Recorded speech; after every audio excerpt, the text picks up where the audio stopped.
Welcome to Fintech Frontiers, where we dive into the stories and insights of innovators shaping the future of finance. Today, I'm excited to be joined by Austin Carroll, the founder of Warrant, a marketing compliance platform for financial services and insurance companies. Austin, it's great to have you. Thanks for joining us. Yeah, thank you so much for having me. It's a real pleasure. So I was really intrigued to learn that you got your start in marketing at companies like Brex and Mercury. So how did that diverse background give you a unique perspective for the challenges facing fintech marketeers? Could you tell me? Yeah, absolutely. So, yeah, previously started my career in financial services as a product manager at Capital One. There we were working on customer facing experiences like the mobile app. But when you're working on huge products like Capital One Travel at an enterprise Fortune 500 company, there's a lot of approvals that have to happen before anything gets out to customers. So that was my first indication working in financial services that, oh, there's a lot of approvals. There's a lot of things to consider. And I know you Yes. guys work on technology, and I'm sure you guys are very used to that level of approvals that go into creating consumer fintech solutions. Yeah, well, I mean, it's a highly regulated environment. There's a lot of checks and balances, and you can't just put stuff out there and hope for the best. So for sure. So you see, so this was something that kind of struck you, particularly in the large tier one financial services provider. An awful lot of approvals needed for everything. Absolutely. So I decided that I would leave the approval stage and I would go to a really early stage startup. But again, we had so many approvals, and because we didn't have large legal and compliance teams when I went to Mercury, I was the first product hire, first product marketer at Mercury. There, I really felt like we were working on creating a credit card, and we had never created a credit card before. We had no idea what we were doing. And we had to figure all of this stuff out on the fly. How can you market credit cards, particularly business credit cards? There's no handbook off the shelf that you can go to and be like, here's how you can market business credit cards in the United States. So we really had to figure a lot of it out via trial and error by talking and getting approvals from our partner banks. I remember just being struck with like, why is this knowledge so, ingrained? It's institutional knowledge that people have hard won over decades of experience. Like, it just makes it really, really difficult for marketers to come in and do their job, especially new marketers or people new to this space or doing things that had never been done before. Like when Mercury started, it's one of the first neobanks that was really successful. There's no playbook there, and the regulators are still catching up on what a neobank is and how it's regulated. And then I went over to Brex, joined Brex as the head of banking marketing 2 weeks before the collapse of Silicon Valley Bank. So I remember that. really good time to join as the head of banking marketing. So kind Was that of led that March team. 2023? Was it or yeah? Yes. It was tough times. Yeah. Yes. And that took so much of the backing out of the startup scene in general. Took a Yes. lot of the banking side away from it, didn't it? So Yes, you were, especially on the VC side, because most VCs yeah, were banked with Silicon Valley Bank. So yeah. it did definitely decrease the amount of capital available temporarily. It was a Uh, vibe. yeah.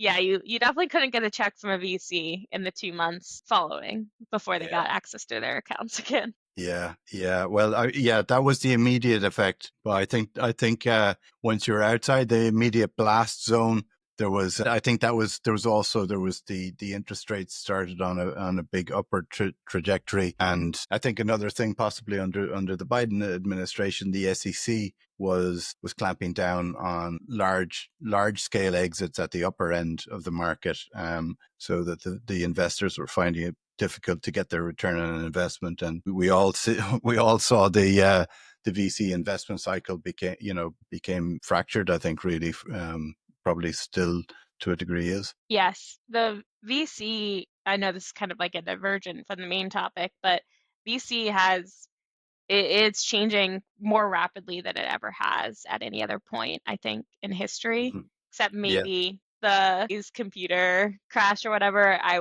wasn't part of that, so I'm not sure. yeah, that was before your time. I think it was actually the .com Yes, bust was 2000, as far as I yes, remember. I was around for it.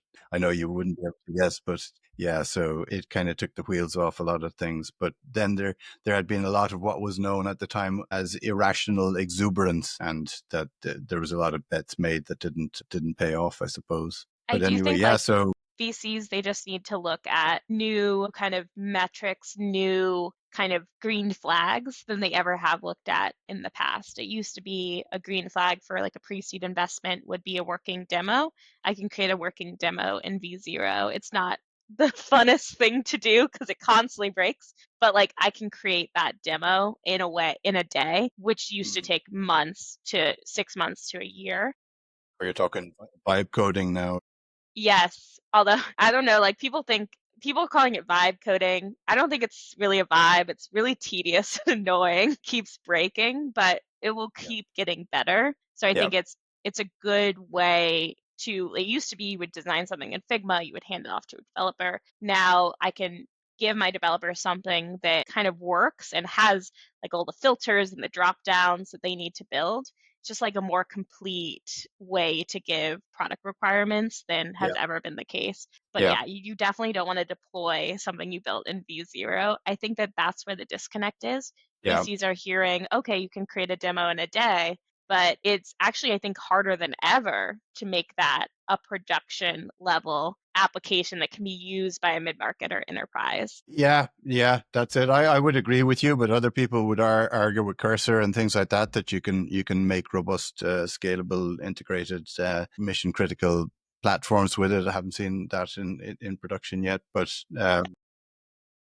Yeah, we haven't seen it, but I think yes, that is why it's so hard to raise a pre-seed right now yeah, because they need to look at the team. They need to look like, for instance, my raise, like they did like background checks on me. They talked to people from my past, which was a yes, little scary, yeah, and it's just completely different due yeah, diligence for pre-seed than would have otherwise been the case.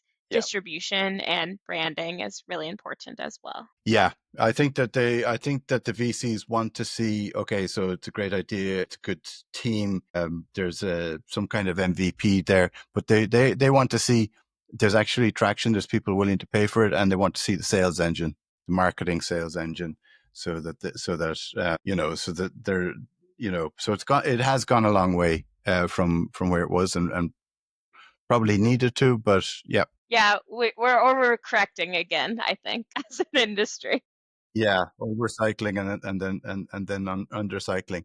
But let me bring it back. I think that was a fascinating diversion and probably a relevant one to a lot of fintechs because that's the journey you have to go on. So it is good to get insights so how people are finding that right now in the market.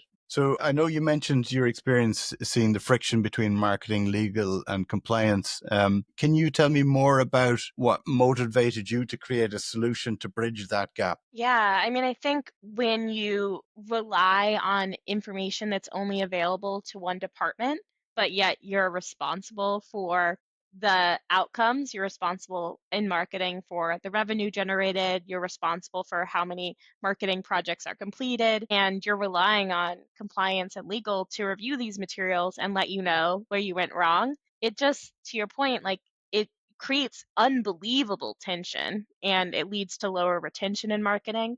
Fintech marketing has one of the lowest like time in seat of any department in fintech. Typically, most marketers only last about a year and a half. That is really short for an industry that takes 3 to 6 months to onboard. Yeah. So Yeah, it that's a is a huge problem. concern, and it's something that I really hope to solve with Warrant to be able to go into a platform, upload something, and get instant feedback on what might be concerning from a regulated perspective. Hmm. That's never been possible before. And something that we also do at Warrant that is really interesting is I like to think of it as like a junior compliance officer. You can ask him you can ask this AI the stupid questions. Like you can say like, Yes. "Hey, can I say this?" And it will give you immediate feedback on if you can or if you Yes. can't and what you should kind of watch out for. Yeah. So it's a really powerful tool. And then we have the Yeah. workflow element of it as well, where you send it to compliance and legal, and they can see, okay, you've already went back and forth with the AI, you have done some due diligence here. It's really creating that like culture of compliance in a similar way to like security compliance 5 years ago. It used to be you would have a Google sheet with all your passwords, and you'd be like, oh, I hope I never get hacked. But now, you have one password, you have this onus responsibility from your company to make sure that you're secure. And I Yeah. think we'll see that with marketing compliance very Great. shortly. Wow, that's fascinating. I hadn't really thought that much about this area, but the more I hear, the more fascinating it sounds. And I'm just actually back from around a RegTech roundtable in Glasgow in Scotland yesterday. I think it's really cool that it sounds like you're kind of creating a compliance friendly sandbox for marketeers to create content which is compliant at source, rather Yes, than thinking, well, maybe it is or maybe it isn't. Put it out there and see how we go, and maybe it's very successful, but you end up getting your knuckles wrapped. Where maybe if you had that kind of intelligence at the source, you could have made something as both compelling and compliant. Is that it? absolutely. Yeah, that's like the major differentiator for our platform versus some kind of legacy compliance tools and even newer like AI compliance tools. They're all really focused on the approvals. And the Yes. approvals are definitely an important part, and record keeping is really Yes. important. It's built into our platform. But at the end of the day, the problems happen when you're creating, when you're like, can I say this? Like, okay, should the tagline for this product be, this is the best credit card on the market? That's where the compliance issues start. And if you wait until that approval process to start thinking about, is this compliant? It's already way too late. People spend dozens, sometimes hundreds of hours creating content, graphics, and then you're just waiting for Yeah. compliance to tell you, oh, you can't say any of this, you can't use this imagery. So it really needs to be as early as possible. And Yes. marketers want it to be. They don't Yeah. want to create non-compliant marketing materials. They just don't know because there's very little education. Most financial institutions and fintechs, they spend 1 hour a year on marketing training. And of course, everyone just like fast forwards through that. Okay. So tell me, how is it? Where are you on your journey then? Just to get a sense of when did you start up and where are you now? Yeah, so we started the company in July of last year, so we're almost hitting a year, which is exciting. And then we were in kind of private beta for the first couple months of our company, just making sure that what we were building would actually be helpful for to fintechs, financial institutions. So we were in private beta and actually decided during that private beta to switch our product around. We, at the beginning, were also really focused on approvals. We wanted to be a really easy approval system. And what we found is most of our companies, they would upload a file. And instead of submitting it for approval, they would go immediately to the AI review tab and say, okay, what's the issues with these files? So we wanted to make something that was more conversational, something that emulated an experience they would have in Slack or Teams when they were talking to their legal and compliance. So we rebuilt the platform from scratch in January, and then yeah, launched last month in April, and then since then have been really off to the races. We have a ton of inbound and sales conversations with up to Fortune 500 companies, which is really exciting. And then we're also seeing a lot of interest from the insurance market. Insurance market in the United States is regulated at the state level. So that's Okay. 51 different Yeah. regulations counting Yeah. DC. And Yeah. Of it is incredibly difficult to do national insurance campaigns, which of course there are many. So course. Yeah. it is very difficult. And so we're seeing a lot of interest there. And then of course our core market as well is fintechs and their partner banks, where there Right. has been a lot of sanctions, so many Really. sanctions, because there isn't a lot of guidance Yeah. on that relationship because the regulations, they haven't caught up. So that's why it's really important to look at the recent sanctions. That's something Warrant does automatically. We have all the recent press releases. We check you against what the regulators are currently focused on, not just the SEC marketing rule, which believe it or not, was like 2010 now. That was the most recent change. Hey, that seems like a long time ago. But can you give me? I'm interested in this kind of. A lot of fintechs go this kind of B2B to C route, Yes. and it sounds like you must be aware of some of the more egregious issues that have arisen by between fintech marketing and the compliance function in their partner banks. Mhm. So can you give us some maybe examples of that are in the public domain, but super interesting all the same? Sure. I would say, like, for fintechs working with partner banks, I think there's a lot of misconceptions about what you need to do from a marketing compliance standpoint. A lot of fintechs that I've worked with, both at Warrant and previously, they really kind of put the onus on their partner bank. But the fact of the matter is although it seems like a partner bank is a marriage and you go into it expecting that you're going to be together forever, you're not going to be together forever. We're seeing a lot of most partner banks only last 2 to 3 years. Yeah. Obviously, we only have like 5 years of data at this point for the neobank partnerships, but 2 to 3 years, that's not that long, and it's really not that long for regulators. So Yeah. you need to make sure that not only are you taking the onus to make sure that your marketing is compliant, even if it's approved by that partner bank, but you need to have that documentation from that time. It can't just be in an email because Right. when you change a partner bank, they're going to want all of that documentation. And if they're ever regulated, because you're regulated through your partner bank, all of that stuff that you did previously is also fair game. So it's definitely good to really make sure that your record keeping is not in email, it's not in Excel. These are not they're not places that FINRA and SEC are going to say are good records. Yeah. So you So really have to you take want that onus. a time stamped audit trail which is linked to particular users or owners all the way. Exactly. That Yeah. has the approvers, has timestamps, and is not editable Yeah. So it's because immutable. otherwise it's useless. It's useless. And all of these systems, email, Excel, these are not good record keeping because you don't know what is the version that you went out there Yeah. with and when you did that. That's Well, why it sounds like systems a like Warrant blockchain. are so powerful. It sounds like if you wanted immutable, then it sounds like a blockchain is a good place to write it. Yeah, you could write it in blockchain. Warrant, we just have it configured to FINRA's guidelines on our AWS instance. So you've got it in a Correct. nice order. And everything that you change in Warrant is audited. That's why systems like Warrant are so powerful. Warrant in particular, we have really strong version control. So every time you upload a new document, it all links it together in one project. You're not saying, oh, that's substantiations in some email. Oh, like, I don't know, is that the version we put out? All of that is linked together, which is what you need from a record keeping side. Marketing is just extremely unwieldy as a department because you have six versions of things. You have, a social post version, a blog version.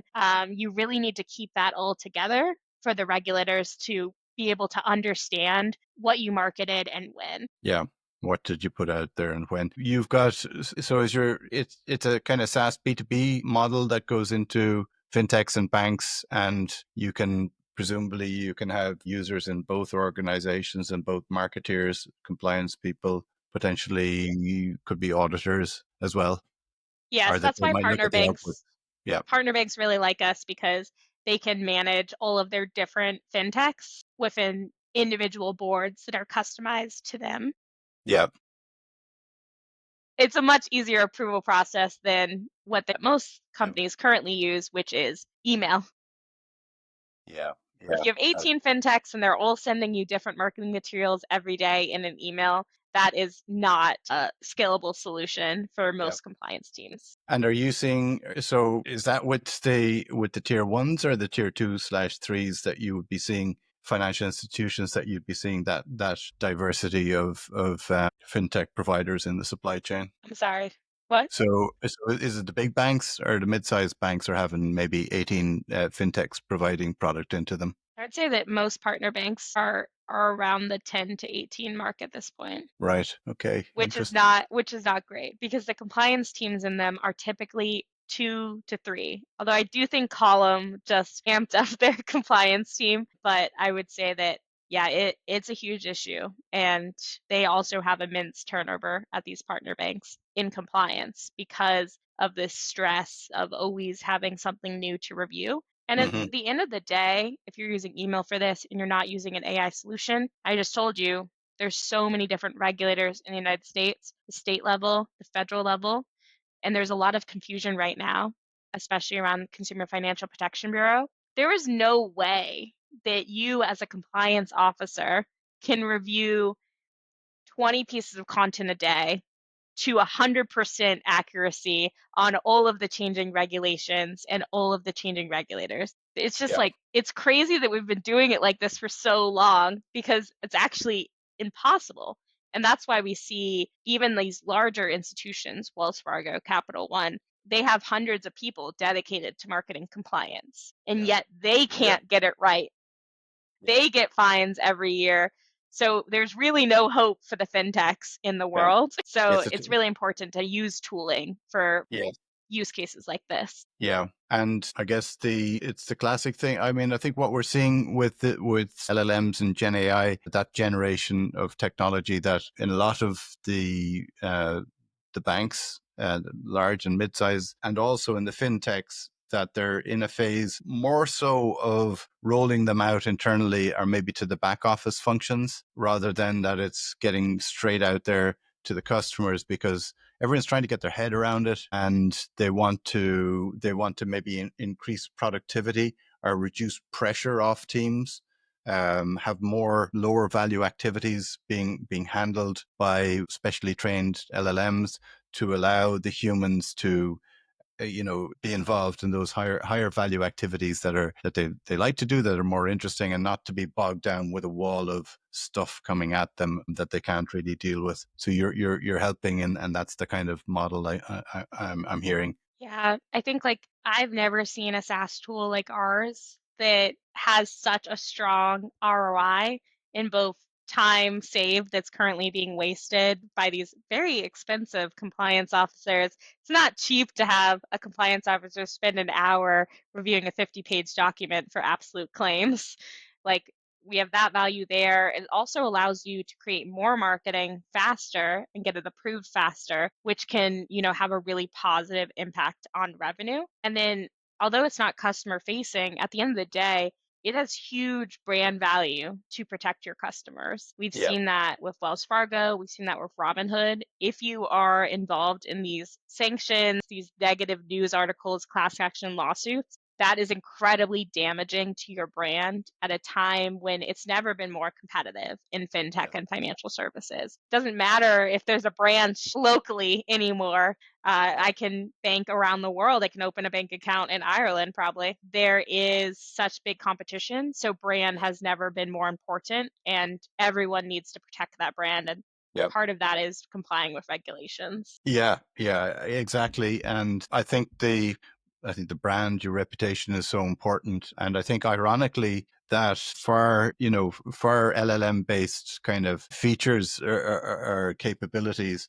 that because of the hallucinations, because of the data security, because of the regulation, that ironically that is actually slowing down the pace at which they can get out into the market, in some cases. But I think another dynamic we've been hearing about is that by providing these kind of Gen AI tools and platforms to different functions within the bank, that you can actually maybe have a quicker or easier onboarding, that you're taking pressure off, people in some of the back office functions, and then that it's turning up as a smoother customer journey for the bank's customers, and then that it is actually impacting the customer experience, even though, the technology has been more inwardly directed. Slightly different context to what you're doing, which is making sure that the marketing message is getting out there compliant. But yeah, it's very multifaceted. So look, tell me this: what are you finding as the biggest challenges that you're facing in your mission? Well, I think for us, we're a really unique tool in that we're an AI go-to-market tool that's also a highly regulated compliance tool for regulated industries. So I think that is a really interesting place to sit as a startup because we have a lot of investors that are seeing AI tools do, 5 million ARR right after launch that are Yes. more kind of consumer facing. But like Yes. what we focus on is we don't have churn because you can't churn off of a regulatory record keeping tool. So it's really important for us in sales cycles to make sure that we're not selling into companies that are looking at like AI tourism. We're selling into companies that really want to leverage AI, improve their record keeping system, and stay with us for the long run. So that means our sales cycles are longer. We're talking to a lot more people in the company. So I do think like that is an interesting place to be. It's a more sustainable business, but it's very different from a lot of other AI startups. So we just need to continue our focus on really driving business impact for our customers and not really worry about the 5 million ARR YC companies because that's just not what we're solving and those aren't the customers that we need to solve for. Yeah, well, it's good to know. It's good to know your niche and to be able to gear what you're doing specifically towards them. So, Austin, tell me, how have how have you gone about innovating, figuring out what needed to be in the product, and then building and delivering that? Could you tell me a little bit about that? Yeah, absolutely. I think when we first started to work on the product, we really did what I think a lot of startup founders do, where they want to create a better mousetrap. They want to create something that's better than existing solutions. So that's what we did, and that's what we tested in the fall. And then I think at some point when we started seeing how people are actually using the product, we started thinking, okay, what if we just rebuilt everything from scratch? What if we just didn't know anything else existed, what would that ideal solution look like that is extremely flexible for marketers and for compliance officers and something that, also will work for the future that is future proof. Like how we've built Warrant today, eventually Warrant will be completely UI-less and probably operated by the AI agents that the company is Yes. using. And all that Yeah. sounds like very futuristic, we're probably only a year or two out from that. So that is something that we really passionate about is how do we build something that is flexible and can be UI-less and is very text focused, even though we're reviewing multimedia assets. So that was Yes. something that we were really passionate about. And then in terms of the AI, it's is extremely complex Yeah. AI that has a And lot of enduring. human Yeah. what? You've got so much compliance in different regulatory regimes. Yes. But sorry, go ahead. And very similar to like our product where it's a human in the loop product, there's a human in the loop on the AI side as well. We have paralegals, compliance support, lawyers looking at the policies that we're putting into the platform. We don't just go to the regulation, which, as I explained, is like SEC marketing rule says don't be misleading. Obviously, that's not enough to really evaluate our marketing. Yeah. So we have lawyers and paralegals, like I said, create these policies that customers can toggle on in the platform. So really Great. exciting on that way. And then, of course, we have AI also scraping, like I mentioned, all of those sanctions and press releases to further Yes. inform what is happening in real time. Yeah. Great. So would you say that you've created, um, I'm going to say different to a large language model, but maybe a slightly smaller language model, but one which is trained around not only the regulation, having that text in there, but opinions from lawyers and documentation around sanctions that have been given, and other relevant information, so that you get really crisp, focused kind of output that's going to be a scale of magnitude better than if you just put this into ChatGPT or Anthropic. Is that how you're doing it? So it's not a smaller language model. It's more of an AI agent that operates similar to how a junior compliance officer would operate. So at the end of the day, say it's basically like if you hired a junior compliance officer, Yes. Yes. your chief compliance officer would give them a checklist of things to watch out for. So we have that checklist from that chief compliance officer in the platform. And then Yes. we review all of that material. We have to manipulate the data a lot because, as you know, there's like 20 different file types that a marketer could be using.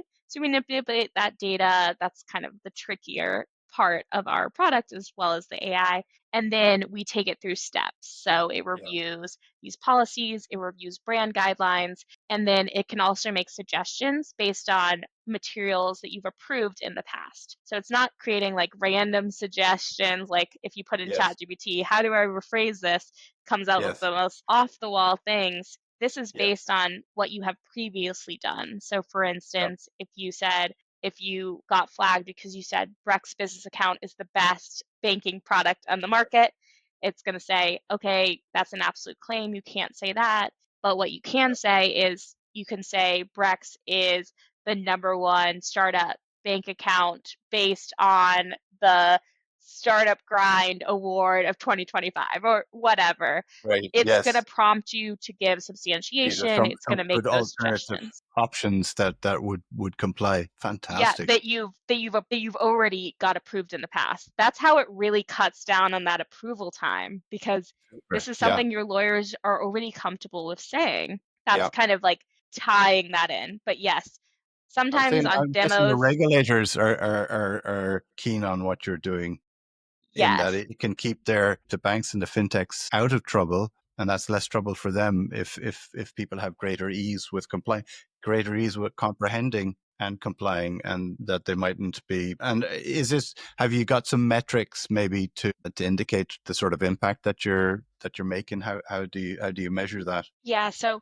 the biggest way that we measure it is time and platform. So typically, we know from research and from living it, typically it takes about 6 hours of hands-on work to approve a single marketing asset. 6 hours, 6 hours. It's a single long asset. time. And that Yeah, requires that's all less the than a back and day. forth. That's looking at emails, that's manually reviewing, that's following up. So that's about 6 hours. Usually that's about 2 hours per person if there's three people involved in reviewing it.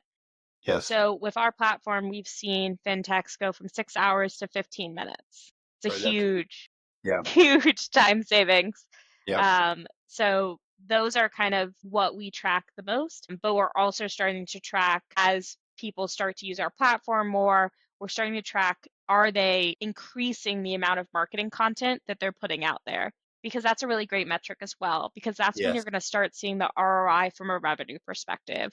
yes, Because at fintechs, the more marketing you're able to do, the better, especially in a yeah, competitive environment. But a yeah, lot of this marketing gets stuck in this review process. So you have really low throughput. So we're starting to yes. see that increase as well. Wow, that's interesting. Because, and are we, a lot of this is through this B2B to C channel where the fintechs are they're But that's bringing also their, how insurance companies operate as well. It's interesting how common of a market that is. It's also the same yes, in real estate, like in mortgage lending. So it's very interesting, but most of the people marketing these products are not the people that are servicing or providing them. So it's a really interesting industry. And yes, so tools yes, like this make it a lot easier to yeah, manage how those people are communicating the product the service provider is legally and regulatory responsible yeah. for. That's fantastic. And I guess you've got enough to be going on with covering the US. You're not the UK, or you're not in other markets, or have you? Canada and the UK are coming within the next couple of weeks. Oh, great. Yeah. Yeah. Because And then probably Australia as well. Australia then, Yeah. yeah. So that there would be a certain similarity in the legal frameworks between those countries. They're very similar. Canada, in particular, it has provinces instead of states, but very similar in the makeup, although they do have less regulations because in the US, our regulatory environment is very fragmented. Same with the UK. There's no Yeah, loopholes for fintechs in the UK versus here, there are a lot of fintechs that are not regulated because they don't have any partner banks or they're right. using Yeah. crypto, which isn't considered a security as of couple months ago. Yes, yes, yeah, yeah, exactly. Well, actually, I mean, I've just come from a RegTech conference in the UK, and I've seen actually the approach to innovation, that they have innovation units in the regulators, and they're certainly trying to provide that kind of environment, regulatory environment that encourages innovation rather than stymies it, which is refreshing with things. I know you've got them in the States as well with, sandboxes and FCA sandboxes and central bank sandboxes where fintechs can kind of, demonstrate how their products are working in the regulated environment in a way that would give confidence to the banks and the regulators and of course the providers themselves. Yeah. Cool.